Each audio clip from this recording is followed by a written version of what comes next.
اعوذ باللہ من الشیطان الرجیم، بسم اللہ الرحمن الرحیم۔ السلام علیکم ناظرین، جس طرح کہ نگران وزیر اعظم نے اپنا منصب سنبھال لیا ہے اور باقاعدہ کام شروع کر دیا ہے، بہت ساری افواہیں گردش کر رہی ہیں سوشل میڈیا پہ، مین سٹریم میڈیا پہ بڑی فیک خبریں چلائی جا رہی ہیں۔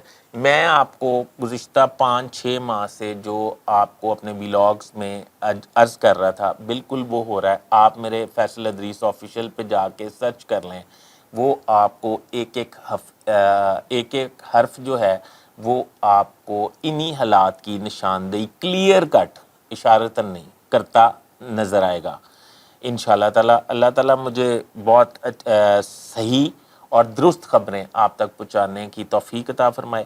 ناظرین، میرے ذاتی طور پہ خیال یہ ہے کہ انوار اللہ کاکڑ صاحب جو ہیں اور آنے والی ان کی کابینہ، یہ 2 سال کے لیے آ رہے ہیں۔ جب یہ 2 سال کے لیے آئیں گے تو مسلم لیگ نون کا آج جو ٹرانس ہے یا سٹینڈ ہے یا ورتھ ہے، پیپلز پارٹی کی آج جو ورتھ ہے یا سٹینڈ ہے، یہ اور جے یو آئی، یہ 3 پارٹیاں ایسی ہیں جو 2 سال میں ڈیمیج ہوں گی۔ اور ڈیمیج کیسے ہوں گی؟ ظاہری بات ہے ان کی وہ پی ڈی ایم میں رہے ہیں اور انہوں نے جو کچھ کیا۔ اب بلوچستان میں جو پارٹی اسٹرینتھل ہوگی اور جس پارٹی کو آئندہ بلوچستان کی حکومت سونپی جا سکتی ہے یا جو حاصل کر سکتی ہے، وہ ہے باپ پارٹی، اور جام کمال اس کے ایکسپیکٹڈ وزیر اعلیٰ ہو سکتے ہیں۔ نمبر 2، پنجاب میں آپ کو اندازہ ہے کہ استحکام پاکستان پارٹی جو ہے وہ روز بروز اسٹرینتھل ہو رہی ہے، اور یہ 2 سال میں اس لیول پہ چلی جائے گی کہ پنجاب ان کے حوالے کرنا پڑ جائے گا۔ یہ الفاظ آپ میرے یاد رکھیے گا۔